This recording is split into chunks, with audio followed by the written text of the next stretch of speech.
a permanência de seu filho em nosso estabelecimento de ensino, visto ele professar a doutrina espírita.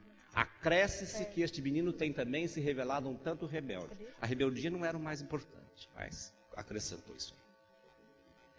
Fazendo uma análise retrospectiva, percebemos tratar-se os fundadores do Educandário Pestalozzi de dois espíritos já voltados há longo tempo para o trabalho da educação, tendo sido preparados nos anos anteriores de suas presentes existências para o trabalho que viria depois.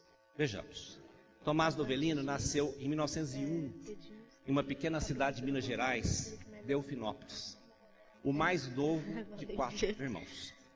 Seus pais já professavam a doutrina espírita.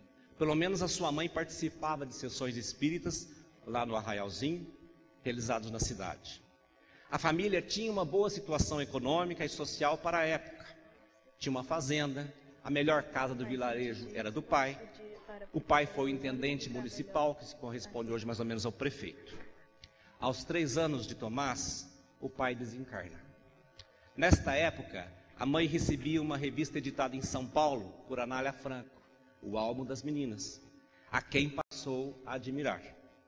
Sentindo que iria desencarnar, o que ocorreu aos 6 anos de Tomás, solicitou ao tio paterno dos filhos, que era o tutor, José Gonçalves Novelino, pai de Corina Novelino, que em sua ausência encaminhasse os 4 filhos para serem alunos de Anália Franco em São Paulo.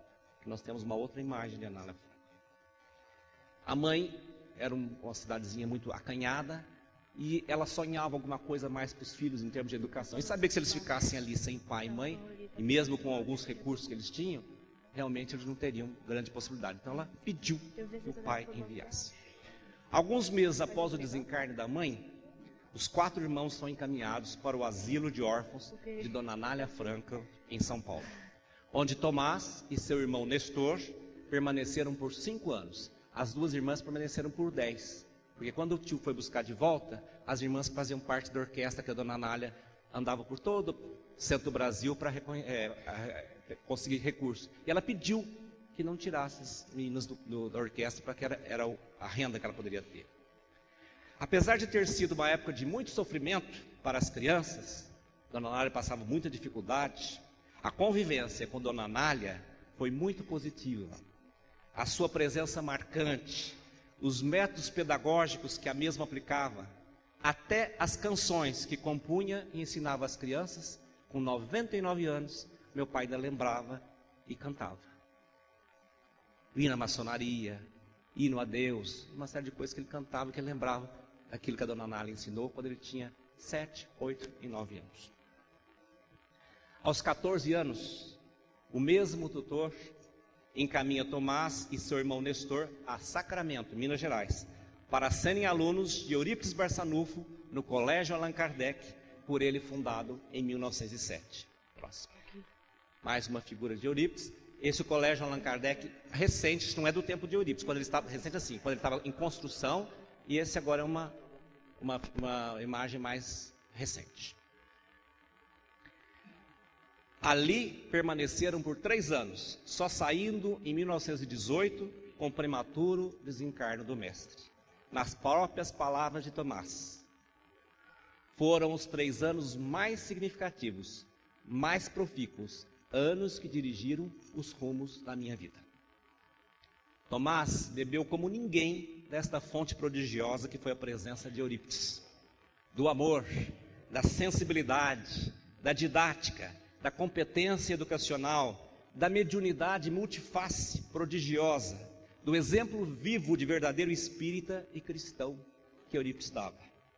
Carregou por toda a vida a certeza de que a educação, principalmente como entende o espiritismo, quer dizer, em todos os sentidos, a grande redentora da humanidade. Próximo.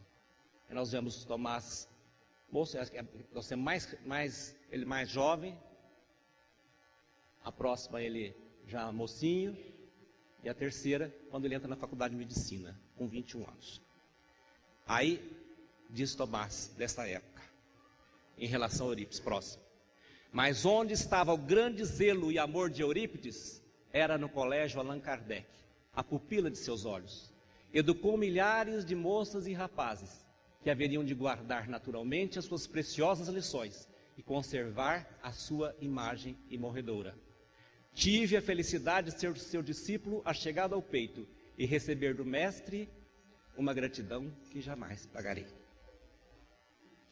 Em artigos e palestras, sempre trazia à memória, Tomás, a importância da educação na doutrina espírita, relembrando as palavras de Eurípides Barçanufo, explanadas pelo mesmo quando enfrentou um processo por exercício legal da medicina. Foi uma época muito difícil para Eurípides. Ele poderia ser preso, o trabalho que ele desenvolvia, não só do colégio, como de várias coisas, estaria realmente prejudicado.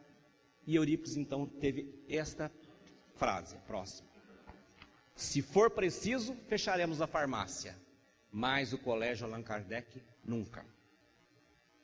Contava Tomás, anos depois, meio constrangido, que alguns amigos chegados a Eurípides tinham visto Eurípides mais de uma vez, quando os meninos estavam no pátio fazendo ginástica, apontá-lo e dizer o seguinte: sei que tenho que desempenhar uma missão com este menino, encarnado ou desencarnado.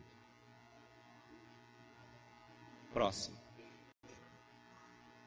Tomás formou-se médico em 1928, sempre ativo nas atividades de sua profissão e nas atividades espíritas, sempre ligado direto ou indiretamente a trabalhos na área educacional. Próximo. Maria Aparecida Rebelo Navelino nasceu em Cravinho, São Paulo, em 1914, vivendo a maior parte de sua vida como solteira na cidade de Ribeirão Preto, em São Paulo, onde formou-se professora em 1932. De família católica, basta ver os nomes dos filhos: Maria Aparecida, Maria Luzia, Sebastião e José. Com aproximadamente 14 anos, encontrou em sua casa 2 livros que seu pai tinha adquirido ainda como solteiro, que ficou lá guardado. O primeiro livro, o Livro dos Espíritos, e o segundo, o Livro dos Médiuns. Leu-os avidamente. Dizia ter sentido a sensação de que já tinha conhecimento das ideias ali expostas. Abraça com entusiasmo a doutrina espírita, sem maiores objeções de seus pais. Aos 17 anos, ainda antes de se formar, foi apresentada também a um grande espírita e educador, que foi o professor Gustavo Marcondes, na cidade de Ribeirão Preto, que a convidou para conhecer a sua escola dos pobres. Era uma escola para jovens simples, que trabalhavam durante o dia, com curso noturno de 1ª a 4ª série, prática de comércio, e durante o dia também tinham classe de jardim da infância, com várias classes, com todos pagando alguma coisinha, alguma contribuição, nem que fosse mínima, porque o senhor Gustavo dizia que todo mundo tinha que realmente valorizar aquilo que estava recebendo. Aparecida apaixonou-se pela escola e ofereceu para ajudá-la, começando imediatamente. Por 1 ano e meio, a lecionou gratuitamente. Próximo. A Escola dos Pobres, aqui, professora Aparecida. Próximo. Diz ela em relação ao seu Gustavo: com ele aprendi muita coisa, desde olhar para o alto e amar as estrelas e voltar a colocar os pés em terra em benefício dos semelhantes. Afirmou-me também que o problema do espiritismo é a educação do povo, e meus olhos desde então se voltaram para o serviço assistencial com base na escola. Foi em um centro espírita de Ribeirão Preto, levada pelo senhor Gustavo Marcondes, que a jovem Aparecida conheceu o orador daquele dia, Tomás Novelino.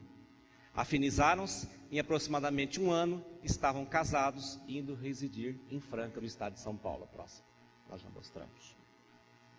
Aparecida era professora primária do estado, sempre abordava enfaticamente o caráter educacional da doutrina espírita, assim como nos trabalhos sociais dos quais participava, priorizando sempre o caráter educativo. São palavras suas, em um artigo publicado em tempos posteriores, que retratam seu espírito no sentido supracitado. Próximo.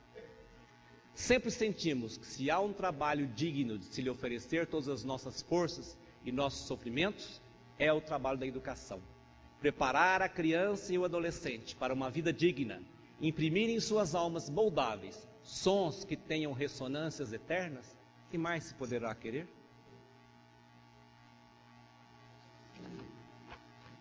Como podemos perceber, o acontecido em Franca, em 1943, foi só o estopim para que a obra da educação, sonhada pelo casal, tivesse seu início.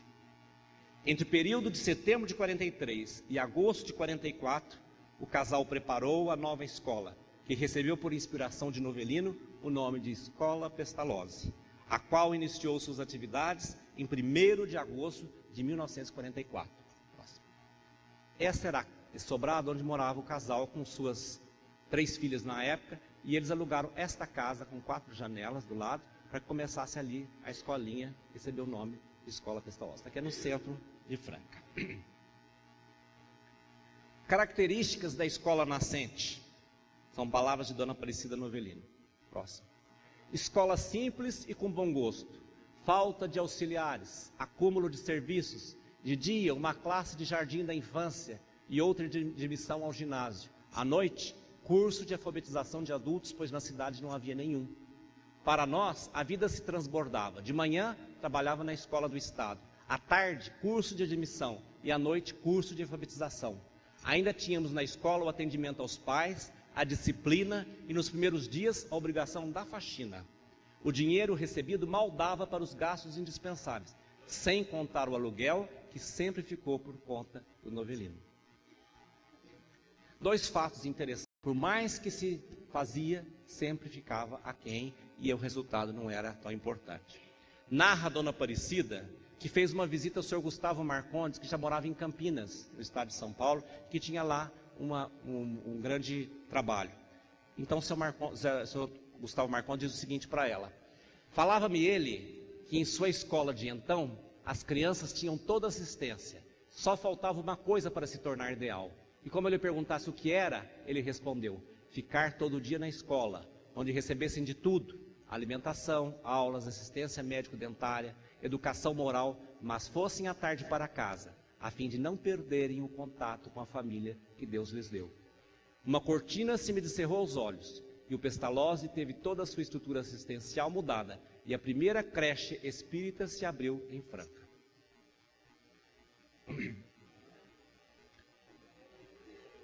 Próxima, aí nós vemos uma da creche, a Dona Aparecida no meio das crianças, aqui nos anos 70. Em 1974, em decorrência da grande crise econômica, advinda dos gastos imensos com a faculdade, a expansão de lojas próprias na indústria calçadiça por todo o país, inclusive Goiânia. Estive aqui na inauguração da loja ali na Avenida Anhanguera, fomos em Brasília logo depois, na inauguração de mais de 20 lojas, e isso trouxe um transtorno muito grande e a Fundação passou por momentos muito difíceis. Teve que vender as lojas, teve uma série de patrimônio que se perdeu, foi uma época muito difícil, principalmente do ponto de vista moral, com alguns companheiros, que trouxe sim, muito aborrecimento ao casal.